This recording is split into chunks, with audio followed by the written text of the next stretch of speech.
And I don't even know if you know this, but you actually have over 50 different hormones in the body. There's only about two or three that are really getting mentioned. And that's, of course, estrogen, the progesterone, and the testosterone. And of course, they're important, but they only, as you know, represent the sex hormones, and they could be the true hormonal situation, and or they can only be part of the story.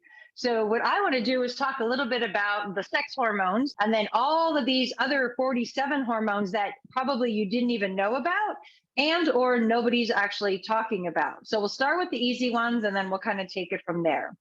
So the two from a female standpoint that everybody's aware of, or they're always obsessing about or having measured by their doctor or in lab tests, or you're reading online or all these hormonal experts, is everyone's always talking about estrogen and or progesterone. And it's usually estrogen. It's a little bit more important per se as far as the hormones.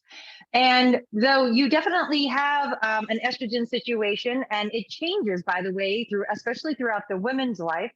I would say women, you're about six different people throughout a lifetime. And that explains some of the problem you're running into. So if you're at the gym right now and you're working out and you're observing changes in your body, whether they're good or not good, or you recall maybe 10 or 20 years ago that it didn't seem to go exactly the way it's going now, or your experiences or your little hacks aren't working as well as they could or should, my suspicion is, without even knowing you, is you're no longer in the stage that you were prior. So a woman's body goes through several different phases, and let me go through them with you so you know like the key points and what you're looking at. So the first phase of a woman's body is pre-puberty. This is when you're a young girl, 10, 11 years old, and you're just still more of a kid. Then you enter into the second phase, which is then puberty, and then you go through all of the lovely and wonderful changes of becoming a teenage girl and the acne and all of the fun stuff that comes with that. And this is not, again, only about women. This is men as well, but I know hormones are usually more women. So if we have any men joining us, please don't feel like I'm slighting you. So you have who you were as a kid, who you were during the puberty years, and then who you are once you get out of the puberty years, which is somewhere around 21, 23. This is where all of the hormones that you're basically going to accumulate, generate, and or utilize, some of these hormone levels start tapping out. So you're about, quote, at your best, somewhere around 21 to 23 years old. You're at peak for everything. So that's the next phase of who you are. Then from around 23 to about 35, you're yet another person. And this is where now this peak performance and your utilization of your hormones is at its best. This is how you could, at this particular age, you could go out and drink and kind of hit it really hard and still get up and go to the gym the next morning or go to work. Or you could pull all-nighters if you went to college, or you could date, someone new, and then you guys could like be out doing crazy wild things day after day, week after week, and you'd still be able to get up and go to the work the next day. Now, around 35, though, you'll notice you can't really pull that off. You get a little bit of a hangover. You're not really so rested the next morning, even though you really like, the person you met the night before. It's a little bit rough getting up the next morning when you're past the age of 35. This is also the time where most people are having children. So then now you're now a parent and you're a little bit more tired and you're like, man, this is a little bit more hard than I remember. So remember now, from a hormonal standpoint, you are now in the next generation. Then during these years, you're in what I call the baby making years. So this is like 29 to 41, 42. And you're in a different phase here as well. And then you wrap it up again and you're yet another person around 45, 46. You start going into the pre or the perimenopause. And then you are a new person yet again. And then you finally make it through at menopause. And then you are yet another person again. So now you're starting to understand why what you might be experiencing right now is new for you, or you can't figure out how to get out of the situation you're in, or your body's doing things differently or doing things to you in general that you've never experienced before. It's because I'm certain you're in another phase. So part of what you're looking at is you're trying to apply your old successful actions or your old successful health hack, so to speak, to a different body. So you don't have to like that you're a different body. What you need to do is be aware of it and then find out how to use this fact and the information your body's trying to communicate to your advantage. So what you could get away with at 11 years old, you're not going to get away with at 23. what you could get away with at 23, you're not going to get away with at 35. And what you got away with at 35, you're not going to be able to get away with in your 40s, and so on and so on and so on. So you can see you're about 6 different people in just one lifetime. And this explains a lot of why you don't know what to do. And or you go online and you read what other people are doing. People are saying, eat more protein, eat less protein, eat more calories, eat less calories, eat more fat, eat less fat. And so how can all of these people be true and or correct in what they're saying all at the same time? Is because the variable that no one's telling you about is who exactly are they talking to, and what age bracket does that person fall into. So there is a time when you want to eat a lot of protein in your life, and there's a time when you don't. There's a time when you want to hit it hard with a high intense cardiovascular workout, and then there's a time that you don't. The trick is figuring out what phase of life you're in, and is which successful action and or hack you're learning about online is the right one for you. Now, how I address this in the office is I need to know who you are currently. So everything I do in my practice is a tailor-made program. There's no cookie cutter programs. There's no one size fits all. The first thing I have to find out who you are, what age bracket you're in, and also what you're personally battling with. And one of the biggest things that I know everyone's battling this with, regardless of what bracket you're in, is always weight. They're always saying things like, I can't lose weight no matter what I do, or losing weight at this age is definitely a lot harder than it was 10 or 20 years ago. Or I remember all I used to have to do is A, B, and C, and I would be down 5-10 pounds a week later. But yet you're trying those same things now and it's not working. So one of the key reasons it's not working is physiologically and structurally, you are a different person. You're in the next phase. And a key component to who you are phase to phase is absolutely where these hormones come into play. So as you know, you have way more estrogen when you're in your puberty years, and you have way less estrogen when you're in your menopausal years. So don't you think if the actual biochemical makeup of the body was different, don't you think the things you would need to do to make that body happy would be different? So now that I'm saying this way, I'm sure your answer is yes, but I think a lot of you are probably like, wow, I never thought of it like that before. So you have to identify who you are, what age you're in, what your physical current condition is, your genetic history, and then out of this particular algorithm, we punch in all the correct numbers, and then we determine based on that data, is a high protein diet right or wrong for you? It's not a matter if it's right or wrong for every woman who's 45.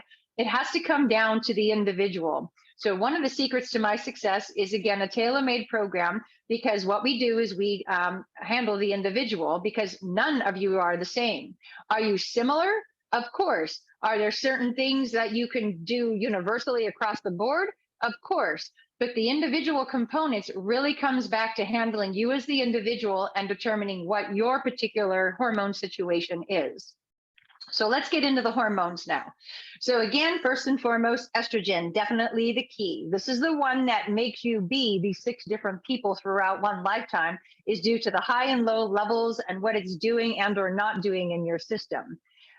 Now, all hormones, and not just the estrogen, is basically what they are they're chemical messengers. So a certain organ or system will make a hormone, and then it'll send it off into the bloodstream for being received probably at a different end organ.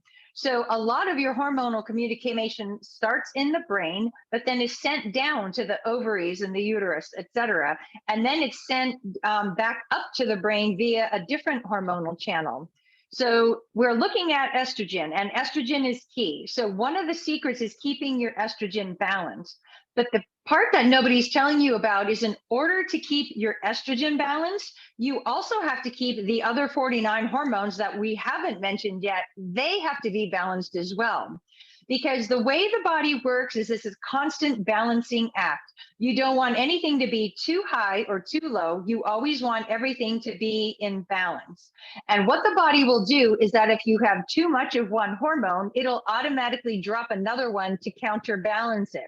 So just like in physics, every action has an equal and opposite reaction. In a body, every chemical and hormonal reaction will have an equal and opposite reaction.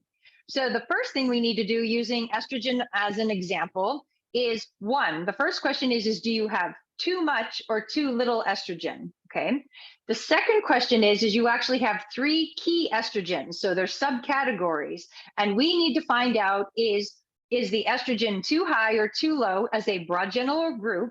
And then second, we need to find out is either estrogen type 1, 2, or 3, is one of them too high? Are all of them too high, and or which ones are too low? So we have a balancing act in estrogen alone, and then we also have a sub-balancing act we have to perform with the individual estrogens. They're known as E1, E2, and E3. So we have to find out the magic and correct algorithm for balancing out those hormones. Then the second component is then progesterone, because estrogen and progesterone have a direct relationship that if the one goes out of balance, it'll automatically send the other one out of balance. So the mistake that the medical model makes is they try to put people on estrogen replacement or hormone replacement therapy. The problem is you don't even know if that's where the true problem is. So they're like, oh, your estrogen is too low. My first question is it too low because the progesterone is out of balance as well? And or do we need to look at one of those other 48 hormones, and are one of those too high that it's forcing the estrogen to be low? And that's usually where the answer is. So in a body, and I don't know why this is, for the most part, where you see the problem, that's almost never where the true or root cause is. That's only ever a symptom or the messenger that there is a problem, not the actual problem itself. So what I've experienced over 30 years of balancing hormones is almost never is a deficiency in estrogen solved by supporting you and giving you more estrogen.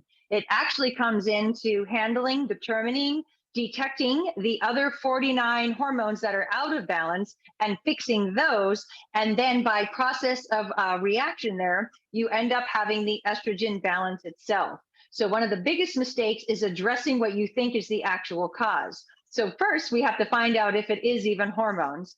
2, we have to find out if it's hormones, is it even estrogen? 3, we have to find out if it's estrogen, is it E1, E2, or E3? And then we have to find out after that's all known, is fixing the estrogen even the real situation or where we should do the handling? We might have to go elsewhere and balance your progesterone in order to get the estrogen in balance. We might have to balance the testosterone in order to get the estrogen in balance.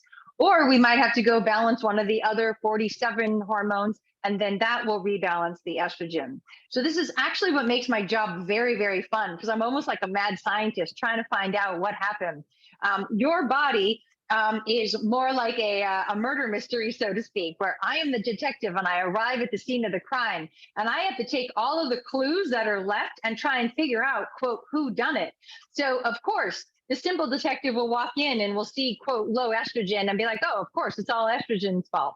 But kind of a Perot type detective, or a seasoned kind of Scotland Yard detective, or a true detective of any kind, whether these are American mystery novels or your European and British novels, we have to go in and be the expert detective and find out, is it even hormones, or even is it estrogen in general?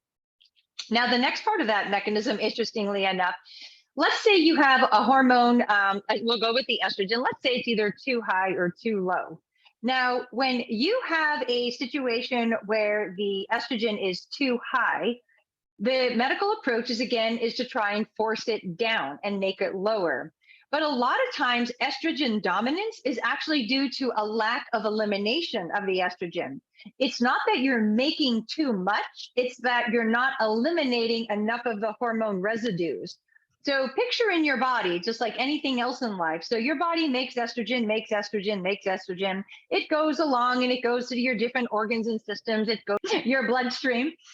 And then you end up with this like waste product or this byproduct. It's still estrogen when it's in its waste product format, but it's now a waste product. There is no longer any active estrogen in this estrogen molecule to use. So you have this waste. So then what happens is that waste should be properly eliminated. But if it isn't, and your body leaves all of this estrogen waste product in your body, and then it continues to make new estrogen, now you have what's known as, again, as estrogen dominance. You have too much estrogen, but it's probably not because you need to decrease the estrogen or drive it down. Because if your estrogen is too high, a lot of times what you can do is you can drive it down with progesterone. That is a medical approach. But most of the time, what you need to do is eliminate out the residues of estrogen. So we're looking at a detox problem here. We're not looking at a hormone problem. So yes, the clues show that there is a hormone imbalance or an estrogen imbalance or problem. But the true treatment or cause or solution is not to try and handle the estrogen, but handling the lack of detoxing out the estrogen residues. So a lot of what I do with my estrogen patients is nothing, because everybody was like, what hormonal support should I take? And a good 30% of the time or more, the answer is none. We don't need any support for any hormones. We need to detox out or eliminate the residues of hormones from days and weeks past that isn't coming out. And it will look just like your traditional estrogen and hormonal problems. You will have brain fog. You will have hot flashes. You will have weight gain.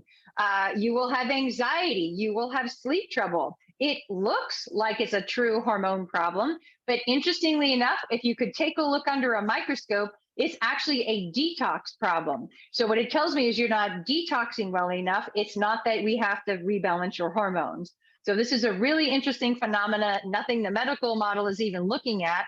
And even if they were, they don't have any solutions for it. They don't have drugs that'll help you detox better. They only have drugs that will help shove down hormonal levels or drive up hormonal levels. They have absolutely no way to detox hormone residues if that's what it is. So then let's go in and we'll continue to talk about the estrogen because there's a few other problems.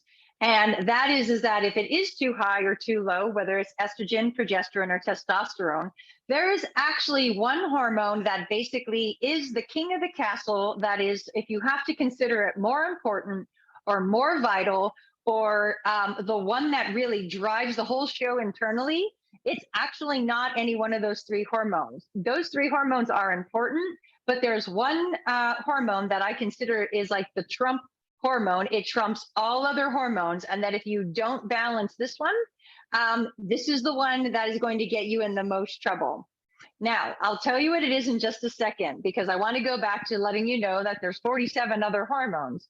So what are these? So you're like, I never heard of this, Dr. Lori. Where is this coming from? Well, you can literally go on Wikipedia and look this up. This isn't like any surprise to anyone. It's just that in functional medicine, it's more common to look at the body as a whole and look at yourself systemically. In the medical model, it's more common to look at one thing at a time and try and shoot the messenger or handle one thing as one thing.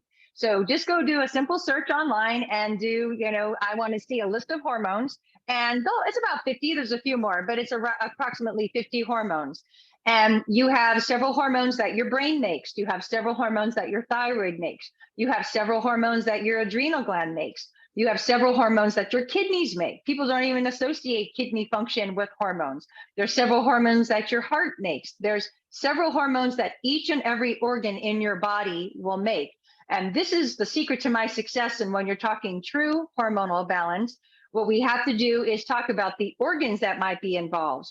So what I have noticed most readily is that even if I do need to handle the hormones, it's hardly ever the ovaries and uterus that I usually have to address. It's usually one of these other key organs, the pituitary, the hypothalamus. These are two key brain hormone components that have a lot of impact on the female hormonal system, and they regulate estrogen and progesterone. It's where all of your pregnancy hormones are made. So if you're taking a look at, the hormones that go up during pregnancy, these are made and secreted from the brain, and then they're utilized in the ovaries and the uterus and elsewhere. So really interesting how your hormonal system really works.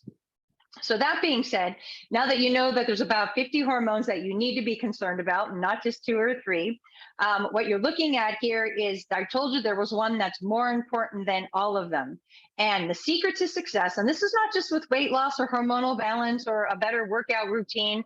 This is, I'm talking a universal law almost, that if I had a gun to my head and somebody said, Dr. Lori, if you could only balance one hormone for the rest of your life, for the most clinical success with most of your patients, which one would you balance? Are you ready for it? Okay, the answer is insulin. It's INSULIN, insulin. And insulin is the primary hormone of the pancreas. And your pancreas is primarily responsible for metabolizing carbohydrates and balancing your blood sugar.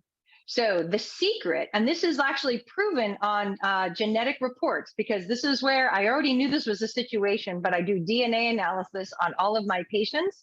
And the number one genetic glitch that gets most people in the most trouble, whether that be a genetic predisposition for heart disease, diabetes, cancer, Alzheimer's, you name it, the number one common denominator to all of those diseases, all the way back to what your DNA wants to tell about your secrets, is that if you would have handled the insulin, you have about a 95% or more better chance of fixing and handling just about any health situation you're having, whether it's hormonally related or not.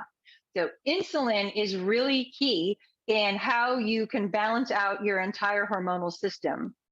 So in keeping with that, what we need to look at is, a lot of you, watching now, is if you're looking at possibly a weight situation or a fatigue situation, you're trying to work out, you have very inefficient or ineffective workouts, or your recovery time is way too long, or you feel worse instead of better after you work out, or whatever the case may be. What you're looking at is biochemically is number one, I guarantee you have a hormonal imbalance somewhere. Maybe estrogen, maybe not, but without knowing anything more, I could be certain you have at least one of the 50 that are out of balance. The chances that a large component to that is insulin, again, like I said, is 95% or better. Now, it doesn't mean it's only going to be insulin, but I'm going to tell you, when I go to the scene of the crime, like I had talked about before, almost always the whodunit, when I take a look at the body and the patient and the health situations and their health history and what their DNA profile has to say, almost always the key hormone that got them in trouble the most was insulin. So we're going to talk about insulin now, because it is a hormone, not the one you thought we were going to talk about, but a key one.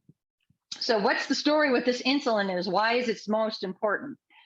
So we have to go back to way the body was designed. So regardless of your belief or philosophy on how this body was created, I'll tell you from a survival standpoint, this body was designed to be able to survive in the worst of circumstances. I'm going to ask you, you just answer out loud to yourself. So how old are you? So everybody just answer, how old are you? I'm blank years old. Okay, great. So the best I can tell you is that whatever age you just said, you're that many years late for me to answer that question, because the actual answer to handling these situations starts at birth. This is why we're on a wellness journey. First, we have to spot everything that you should have been doing for the past 10, 20, 30 years that you haven't been doing, and address and fix that first. Then once we spot all of those, then we go into the individual age brackets. So the really wonderful thing about the body is its resilience, so that even if you are a little bit late to the party, there's still plenty we can do to kind of reverse the past several decades. The secret, America said, for the best pro-survival mechanism is the way this body was designed is it thought insulin was going to be a huge problem, meaning that it thought, your body originally thought it was going to have to go chase its food every night for dinner. So we in modern day have actually destroyed this body, and that we make it work exactly the opposite from the way it was designed. So the first thing I want to say about that is that should all give you peace of mind on why you're not healthy or you feel as lousy as you do, is because you're living your life and taking care of this body on the complete reverse vector, so to speak, or the complete opposite of the way it was designed. So that's the first thing we have to handle. So what we need to do is secret number one is getting back to treating this body the way it was originally designed to be treated. So that starts with, first and foremost, balancing and keeping your insulin levels under control. So what we do there is, and this is not, I'm not advocating a fad diet. The secret here is if you want to keep, well, first of all, the secret is you want to keep your insulin low. So that's the first thing you need to know, is the secret to a healthy body and a perfect machine is keeping your insulin levels as low as humanly possible at all times. And the number one way to do that is eating a low carbohydrate diet. Now, before everybody panics and says, "Oh my gosh, I did that and it didn't work, and I refuse to do a fad diet. Oh my goodness, she's talking keto." That's not at all what I'm talking about. Let's just keep it like calm and about the way the machine was designed. So what we'll do here, just to keep everyone chill, until I get to finish my train of thought here, it's the same as we're going to be looking at your body just like we would your car. So that's a machine, and it has parts, and it has certain liquids you put in certain parts to make that machine work. And that's the simplicity of what we're looking at. So what I'm talking about is just like with a car, the most important liquid you're going to be putting in for this energy conversation that we're talking about here is fuel in the fuel tank, or gasoline, or the petroleum in the gas tank. Now, the problem in modern day society is why you're not healthy is because you're putting in other things in the fuel tank besides fuel. Because this machine, this thing right here, was designed to be a machine that has very low insulin. So what we're doing is we're putting too much of the wrong fuel source into the machine.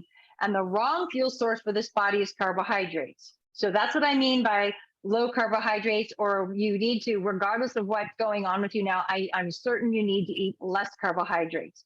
Now, does that mean you need to now do fat bombs and be doing protein shakes like there's no tomorrow?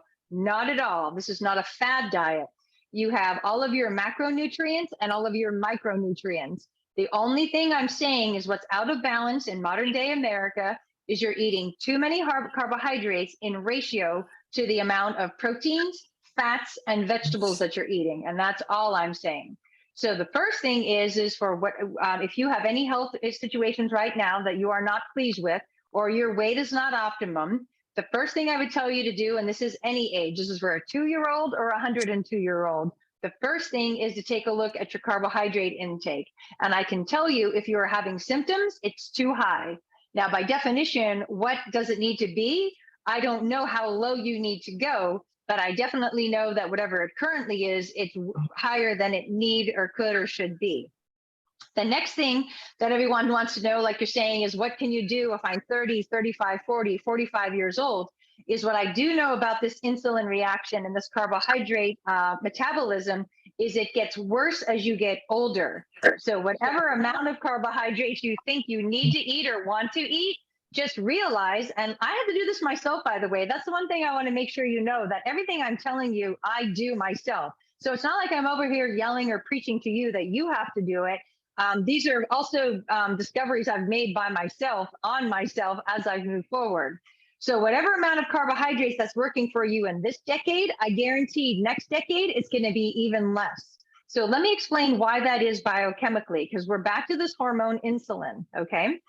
So in your body, I don't know the number. Nobody's ever taken the scientific research or study to find out the number, but let me just tell you, I know it's a true statement, is your body is only genetically designed to make only so much insulin in a lifetime. So it probably only makes so many gallons. I don't know what that is. If I ever find the answer, I'll let you know, but I know it's true, and I'll tell you how and why in just a moment.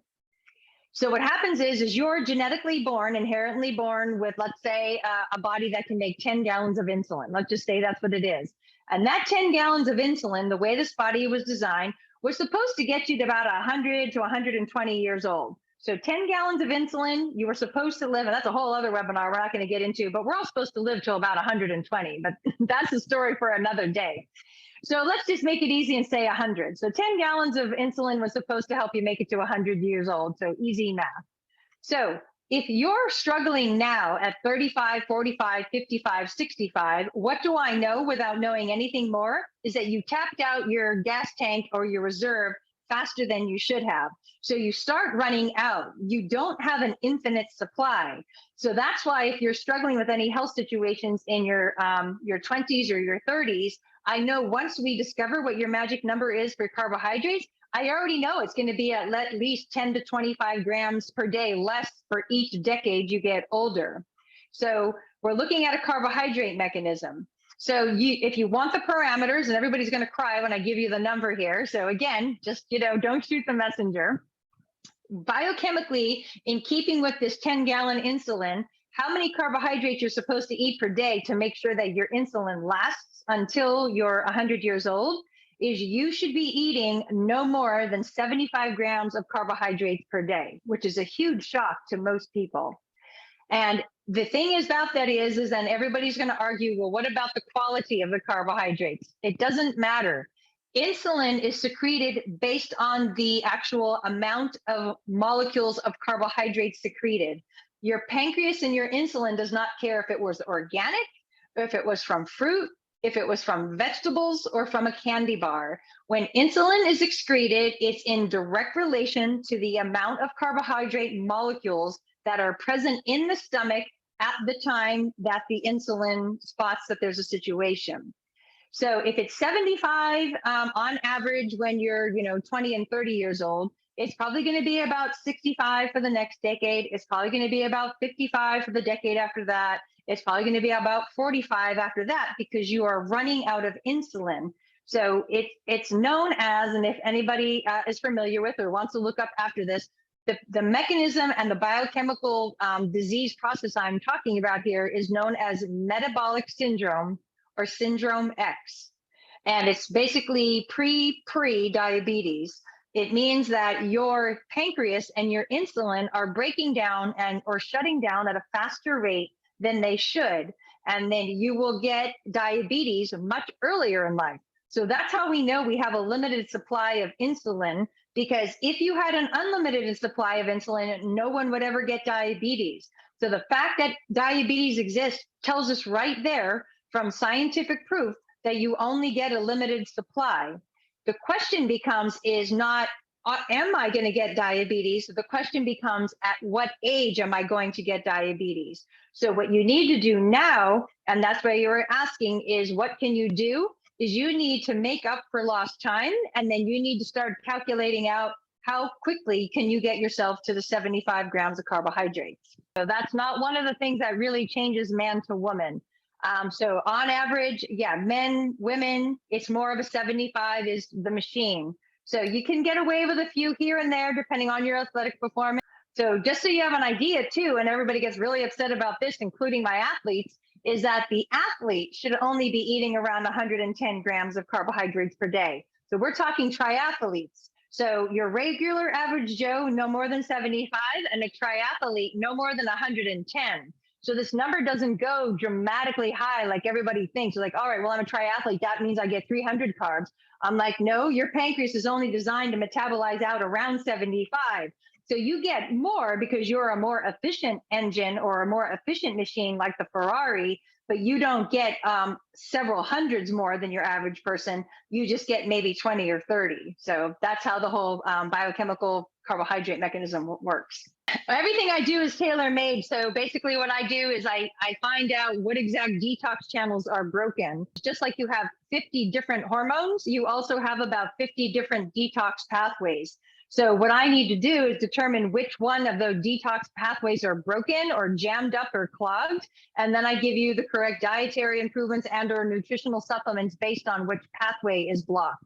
So for example, anybody who's familiar with like nutrition or herbs, there's only certain pathways where an herb like milk thistle will open up the detox channels. But if you're clogged or blocked in non-milk thistle channels, milk thistle won't help you at all. It's also the problem with trying to do like juice fast or doing detox. I know it's very popular right now to do smoothies and health hacks and nutritional counseling from social media experts. But the problem is that you could go through all that trouble and you address the wrong detox pathways. And this is why if you've done anything that you've seen on social media and you didn't get the results you expected, without invalidating you, I know you did the wrong detox. So if you did the kale, celery, lemon water smoothie and didn't lose an ounce, that's because I know you tried to detox out the wrong pathways. Now, the problem with this and why I do what I do for a living is the amount of individual algorithmic possibilities it's infinite. So is it kale and celery? Is it kale, celery, and water? Is it kale, carrots, and celery? Is it broccoli and kale? Is it broccoli and carrots? Is it you can see this just would go on to basically ad infinitum. So no offense to anybody watching, but the reason you can't figure out what's going wrong with your body is because you're not the body expert. My opinion, you need a degree in biochemistry and know and learn and have memorized all of these hormone pathways and all of these detox pathways.